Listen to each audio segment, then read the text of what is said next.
Judges chapter 1. After death of Joshua, the Israelites asked the Lord, "Who of us is to go up first to fight against the Canaanites?" The Lord answered, "Judah shall go up. I have given the land into their hands." The men of Judah then said to the Simeonites, their fellow Israelites, "Come up with us into the territory allotted to us, to fight against the Canaanites. We in turn will go with you into yours." So the Simeonites went with them. When Judah attacked, the Lord gave the Canaanites and Perizzites into their hands, and they struck down 10,000 men at Bezek. It was there that they found Adoni-Bezek and fought against him, put in to rout the Canaanites and Perizzites. Adoni-Bezek fled, but they chased him and caught him, and cut off his thumbs and big toes. Then Adoni-Bezek said, 70 kings with their thumbs and big toes cut off have picked up scraps under my table. Now God has paid me back for what I did to them." They brought him to Jerusalem, and he died there. The men of Judah at Jerusalem also and took it. They put the city to the sword and set it on fire. After that, Judah went down to fight against the Canaanites living in the hill country, the Negev and the western foothills. They advanced against the Canaanites living in Hebron, formerly called Kiriath-Arba, and defeated Shushai, Ahiman and Talmai. From there they advanced against the people living in Debir, formerly called Kiriath-Sepher. And Caleb said, "I will give my daughter Aksa in marriage to the man who attacks and captures Kiriath-Sepher." Othniel, son of Kenaz, Caleb's younger brother, took it, so Caleb gave his daughter Aksa to him in marriage. One day when she came to Othniel, she urged him to ask her father for a field. When she got off her donkey, Caleb asked her, "What can I do for you?" She replied, "Do me a special favor. Since you have given me a land in the Negev, give me also springs of water." So Caleb gave her the upper and lower springs, the descendants of Moses' father-in-law. The Kenite went up from the city of palms with the people of Judah to live among the inhabitants of the desert of Judah in the Negev near Arad. Then the men of Judah went with the Simeonites, their fellow Israelites, and attacked the Canaanites living in Zephath, and they totally destroyed the city. Therefore it was called Hormah. Judah also took Gaza, Ashkelon, and Ekron, each city with its territory. The Lord was with the men of Judah. They took possession of the hill country, but they were unable to drive the people from the plains, because they had chariots fitted with iron. As Moses had promised Hebron was given to Caleb, who drove from it the 3 sons of Anak. The Benjamites, however, did not drive out the Jebusites, who were living in Jerusalem. To this day the Jebusites live there with the Benjamites. Now the tribes of Joseph attacked Bethel, and the Lord was with them, when they sent men to spy out Bethel, formerly called Luz. The spies saw a man coming out of the city, and they said to him, "Show us how to get into the city, and we will see that you are treated well." So he showed them, and they put the city to the sword, but spared the man and his whole family. He then went to the land of the Hittites, where he built a city and called it Luz, which is its name to this day. But Manasseh did not drive out the people of Bethshan, or Tonaccord, or Ibal-an, or Megiddo and their surrounding settlements, for the Canaanites were determined to live in that land. When Israel became strong, they pressed the Canaanites into forced labor, but never drove them out completely. Nor did Ephraim drive out the Canaanites living in Gezer, but the Canaanites continued to live there among them. Neither did Zebul drive out the Canaanites living in Kit-Ron or Nahalol. So these Canaanites lived among them. But Zebul did subject them to forced labor. Nor did Asher drive out those living in Akko or Sidon, or Al-Ab or Exib, or Helb or Afk, or Rahab.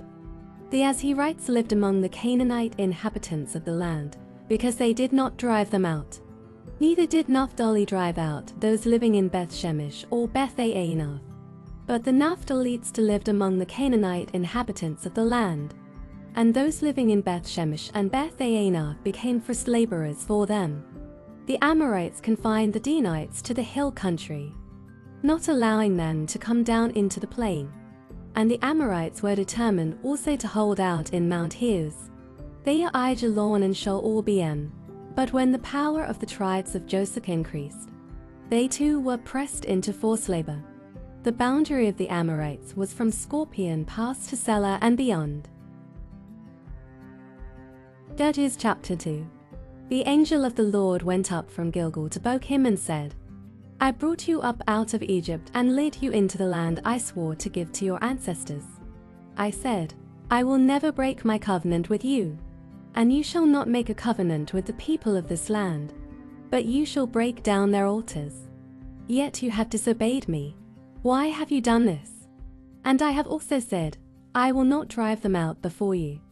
They will become traps for you, and their gods will become snares to you. When the angel of the Lord had spoken these things to all the Israelites, the people wept aloud, and they called that place Bochim. There they offered sacrifices to the Lord. After Joshua had dismissed the Israelites, they went to take possession of the land, each to their own inheritance. The people served the Lord throughout the lifetime of Joshua and of the elders throughout Midhim, and who had seen all the great things the Lord had done for Israel. Joshua son of Nun, the servant of the Lord, died at the age of 110, and they buried him in the land of his inheritance, at Timnath-Heres in the hill country of Ephraim, north of Mount Gaash. After that whole generation had been gathered to their ancestors, another generation grew up who knew neither the Lord nor what he had done for Israel. Then the Israelites did evil in the eyes of the Lord and served the bulls. They forsook the Lord, the God of their ancestors, who had brought them out of Egypt. They followed and worshipped various gods of the peoples around them. They aroused the Lord's anger because they forsook him and served Baal and the Ashtoreths. In his anger against Israel, the Lord gave them into the hands of raiders who plundered them. He sold them into the hands of their enemies all around, whom they were no longer able to resist. Whenever Israel went out to fight, the hand of the Lord was against them to defeat them, just as he had sworn to them. They were in great distress. Then the Lord raised up judges, who saved them out of the hands of these raiders. Yet they would not listen to their judges, but prostituted themselves to other gods and worshipped them. They quickly turned from the ways of their ancestors, who had been obedient to the Lord's commands. Whenever the Lord raised up a judge for them, he was with the judge and saved them out of the hands of their enemies as long as the judge lived. For the Lord relented because of their groaning under those who oppressed and afflicted them. But when the judge died, the people returned to ways even more corrupt than those of their ancestors, following other gods and serving and worshipping them. They refused to give up their evil practices and stubborn ways. Therefore the Lord was very angry with Israel and said, because this nation has violated the covenant and I ordained for their ancestors and has not listened to me, I will no longer drive out before them any of the nations Joshua left when he died. I will use them to test Israel and see whether they will keep the way of the Lord and walk in it as their ancestors did. The Lord had allowed those nations to remain. He did not drive them out at once by giving them into the hands of Joshua. Luke chapter 7, verse 1 to 30. When Jesus had finished saying all this to the people who were listening, he entered Capernaum. There a centurion's servant, whom his master valued highly, was sick and about to die. The centurion heard of Jesus and sent some elders of the Jews to him, asking him to come and heal his servant. When they came to Jesus, they pleaded earnestly with him, "This man deserves to have you do this, because he loves our nation and has built our synagogue." So Jesus went with them. He was not far from the house when the centurion sent friends to say to him, "Lord, don't trouble yourself, for I do not deserve to have you come under my roof. That is why I did not even consider myself worthy to come to you. But say the word, and my servant will be healed. For I myself am a man under authority, with soldiers under me. I tell this one, 'Go,' and he goes, and that one, 'Come,' and he comes. I say to my servant, 'Do this,' and he does it." When Jesus heard this, he was amazed at him, and turning to the crowd following him, he said, "I tell you, I have not found such great faith even in Israel." Then the men who had been sent returned to the house and found the servant well. Soon afterward, Jesus went to a town called Nain, and his disciples and a large crowd went along with him. As he approached the town gate, a dead person was being carried out, the only son of his mother, and she was a widow, and a large crowd from the town was with her. When the Lord saw her, his heart went out to her, and he said, "Don't cry." Then he went up and touched the bier they were carrying him on. And the bearers stood still. He said, "Young man, I say to you, get up." The dead man sat up and began to talk. And Jesus gave him back to his mother. They were all filled with awe and praised God. "A great prophet has appeared among us," they said. "God has come to help his people." This news about Jesus spread throughout Judea and the surrounding country. John's disciples told him about all these things. Calling 2 of them, he sent them to the Lord to ask, "Are you the one who is to come, or should we expect someone else?" When the men came to Jesus, they said, "John the Baptist sent us to you to ask, 'Are you the one who is to come, or should we expect someone else?'"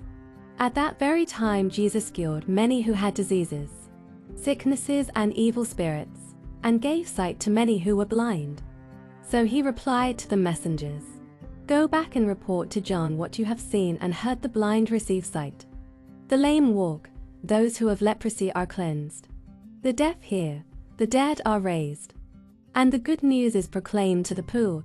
Blessed is anyone who does not stumble on account of me." After John's messengers left, Jesus began to speak to the crowd about John. "What did you go out into the wilderness to see? A reed swayed by the wind? If not, what did you go out to see? A man dressed in fine clothes? No, those who wear expensive clothes and indulge in luxury are in palaces.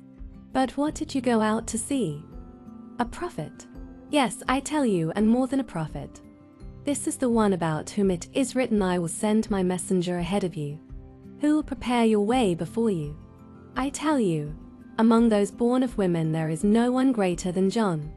Yet the one who is least in the kingdom of God is greater than he." All the people, even the tax collectors, when they heard Jesus' words, acknowledged that God's way was right, because they had been baptized by John. But the Pharisees and the experts in the law rejected God's purpose for themselves, because they had not been baptized by John.